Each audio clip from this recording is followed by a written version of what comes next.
அனைவருக்கும் வணக்கம். நெடும்புணலுள் வெல்லும் முதலை அடும்புணலின் நீங்கும் அதனை பிற. நீர்ல இருக்கும்போது முதலை பெரிய யானையை கூட வீழ்த்திரும். அதே முதலை கரைக்கு வந்துச்சுன்னு சொன்னா ஒரு சின்ன நாய் கூட அந்த முதலையை வீழ்த்திரும். அப்போ நம்ம சூஸ் பண்ணிருக்கிற ஃபீல்டு டிஎன்பிஎஸ்சி ஃபீல்டு. இந்த ஃபீல்டை நம்ம சக்சஸ் பண்ணிட்டு வெளியே வரணும். அப்பதான் நமக்கான மரியாதை கிடைக்கும். இன்னைக்கு நம்ம பார்க்க போற ஸ்கீம் பாத்தீங்கன்னா முதலமைச்சரின் காலை உணவு திட்டம். தொடங்கப்பட்ட இடம் பாருங்க, 15/9/2022. 15 அண்ணாவோட பிறந்த நாள்.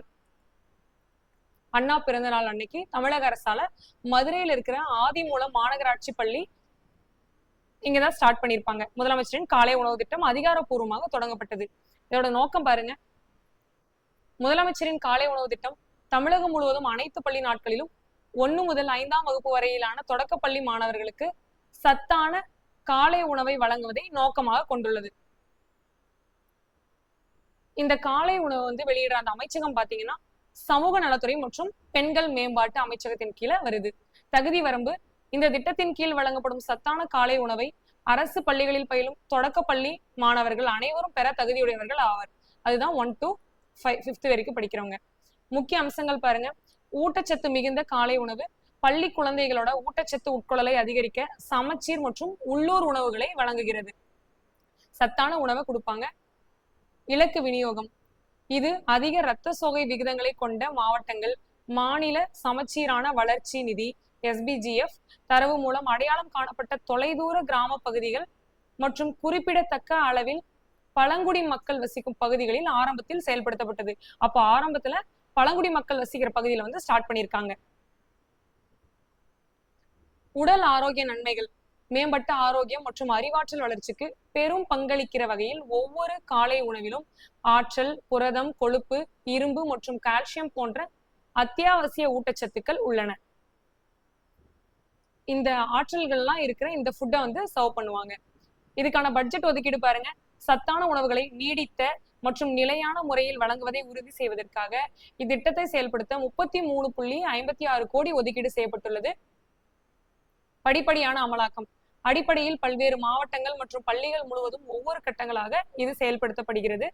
உணவு பட்டியலோட பன்முகத்தன்மை: உணவு பன்முகத்தன்மை மற்றும் ஊட்டச்சத்து விழிப்புணர்வை மேம்படுத்துவதற்காக வாரத்தில் குறைந்தது 2 நாட்களுக்கு உள்ளூரில் கிடைக்கும் சிறுதானிய வகைகளை பயன்படுத்துவதை இது வலியுறுத்துகிறது. சிறுதானிய பயிர் வகைகள், இந்த கொட்டை வகைகள் இதெல்லாமே போடுவாங்க. கண்காணிப்பு மற்றும் மதிப்பீடு பாருங்க. மாணவர்களின் உடல் நலம் மற்றும் கல்வி செயல்திறனில் தரம் அடைய மற்றும் பயன்பாட்டு மதிப்பீட்டை உறுதி செய்வதற்காக வேண்டி இதன் மீதான அமலாக்கத்தின் வழக்கமான கண்காணிப்பை செயல்படுத்துகிறது. மாணவர்களோட உடல் நலத்துல போக்கஸ் பண்றாங்க. காலை உணவு திட்டத்தோட விரிவாக்கம் தொடங்கப்பட்ட தினம் 25/8/2023. இதோட நோக்கம் பாருங்க, தமிழகம் முழுவதும் உள்ள அரசு பள்ளிகளில் அதிக எண்ணிக்கையிலான தொடக்கப்பள்ளி மாணவர்களுக்கு சத்தான காலை உணவை வழங்குவதை நோக்கமாக கொண்டு முதல்வரின் காலை உணவு திட்டம் விரிவுபடுத்தப்பட்டுள்ளது. இந்த அமைச்சகமும் சேம் தான், சமூக நலத்துறை மற்றும் பெண்கள் மேம்பாட்டுத்துறை. பயனாளிகள்: தொடக்கப்பள்ளி மாணவர்கள். தமிழகம் முழுவதும் 31,000 அரசு பள்ளிகளில் சுமார் 1.7 மில்லியன் மாணவர்கள் படிக்கின்றனர். இவங்களுக்கான இந்த திட்டம் தான் காலை உணவு. விரிவாக்கத்தோட முக்கிய அம்சங்கள் பாருங்க. அதிகரித்த விரிவாக்கம்: ஆரம்ப கட்டடத்துடன் ஒப்பிடும்போது அதிக எண்ணிக்கையிலான மாணவர்களுக்கு காலை உணவு திட்டத்தின் பலன்களை விரிவுபடுத்துகிறது. அனைவருக்குமான உள்ளடக்கம்: தமிழ்நாட்டின் பல்வேறு பின்னணிகள் மற்றும் பரந்துபட்ட புவியியல் இடங்களை சார்ந்த மாணவர்கள் அனைத்து பள்ளி நாட்களிலும் சத்தான காலை உணவை பெறுவதை இது உறுதி செய்து. இந்த திட்டம் மேம்படுத்தப்பட்ட ஊட்டச்சத்து ஆதரவு: ஊட்டச்சத்து உட்கொள்ளலை மேம்படுத்தவும் சுகாதார சவால்களை எதிர்கொள்ளவும் உள்ளூரில் கிடைக்கும் சிறு தானியங்கள் உள்ளிட்ட சமச்சீர் உணவை தொடர்ந்து வழங்குகிறது.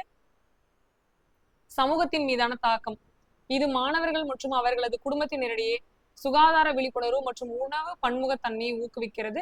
மேலும் இது ஒட்டுமொத்த சமூக ஆரோக்கியம் மற்றும் நல்வாழ்வுக்கு பங்களிக்கிறது.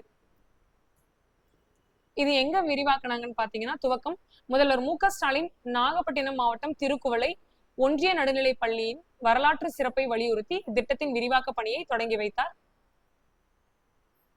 பள்ளிகள் பங்கேற்பு: இந்த விரிவாக்கம் 31,000 அரசு பள்ளிகளை உள்ளடக்கியது என்பதோடு தமிழகம் முழுவதும் உள்ள பள்ளி மாணவர்களுக்கு ஊட்டச்சத்து ஆதரவை சமமாக அணுக செய்வதை உறுதி செய்கிறது. தொடர்ச்சியான அர்ப்பணிப்பு: நிலையான மற்றும் உள்ளடக்கிய கல்விக் கொள்கைகள் மூலம் பள்ளி மாணவர்களோட ஆரோக்கியம் மற்றும் நல்வாழ்வுக்கு முன்னுரிமை அளிப்பதில் அரசாங்கத்தோட தற்போதைய உறுதிப்பாட்டை வந்து இது நிரூபிக்குது. அப்போ ஃபர்ஸ்ட் பாருங்க,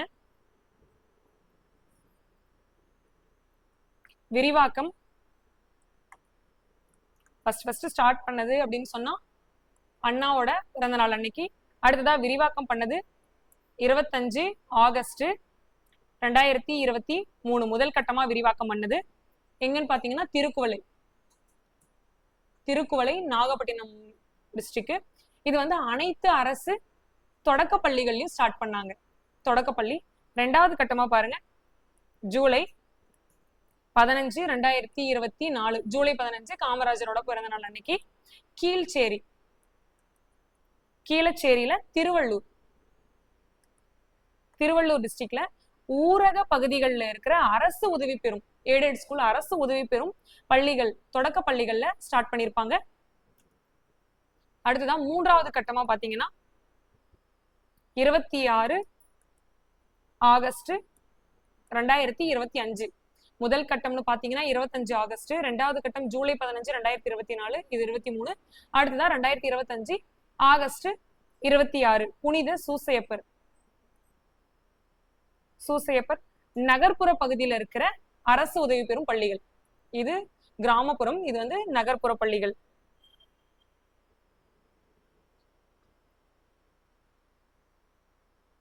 ஃபர்ஸ்ட் எப்ப ஸ்டார்ட் பண்ணாங்கன்னா 15/9 அன்னைக்கு. அது விரிவாக்கம் பண்ணது இந்த 3 கட்டங்களா. இந்த திட்டத்தோட நன்மைகள் பாத்தீங்கன்னா பள்ளி வருகை வந்து உயர்வாயிருக்கு. மாணவர்களோட உடல் மற்றும் மன ஆரோக்கியம் வந்து மேம்படுத்துறதுக்காக, மாணவர்களோட கற்றல் திறனை மேம்படுத்துறதுக்காக, சிறுவர்களுக்கு சமத்துவ உணர்வு மற்றும் சமூக ஒற்றுமையை வந்து வளர்க்கறதுக்காக, தமிழ்நாட்டுல மட்டும் பாருங்க 37,416 அரசு மற்றும் அரசு உதவி பெறும் பள்ளிகள். இங்க படிக்கிற அந்த தொடக்கப்பள்ளி மாணவர்கள் பாத்தீங்கன்னா 20,59,000 மாணவர்கள் வந்து இதனால பயனடைகிறாங்க. மேலும் இருக்கிற அந்த அம்சங்கள் பாருங்க, இந்த திட்டத்தோட அம்சங்கள்னு பாத்தீங்கன்னா இது வந்து இந்தியாவுக்கே ஒரு முன்னோடி திட்டம். விதி 110 கீழே சட்டமன்றத்துல வந்து இதை அறிமுகம் பண்ணிருக்காங்க. இதுக்கான சிறப்பு அதிகாரி பாருங்க, சிறப்பு அதிகாரி இளம் பகவத் ஐஏஎஸ். மேலும் இருக்கிற இந்த திட்டத்தோட எப்படியெல்லாம் இந்த திட்டம் கடந்து வந்துச்சுன்னு பாருங்க. 1920 பொது உணவு திட்டமா இருந்திருக்கும். இது வந்து சர் பிடி தியாகராயர் நீதி கட்சி பீரியட்ல எடுத்துட்டு வந்திருப்பாங்க.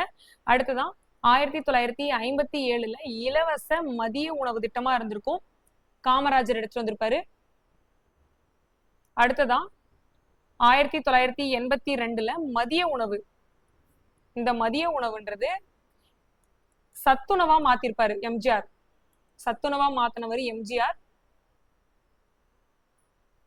அடுத்ததான் 1989 முட்டை காய்கறிகள் கலைஞர் பீரியட் எடுத்துட்டு வந்திருப்பாங்க. நெக்ஸ்ட் 2022 காலை உணவு திட்டம் மு.க. ஸ்டாலின். ஸோ இந்த வீடியோ உங்களுக்கு யூஸ்ஃபுல்லா இருந்திருக்கும்னு நினைக்கிறேன். தேங்க்ஸ் ஃபார் வாட்சிங்.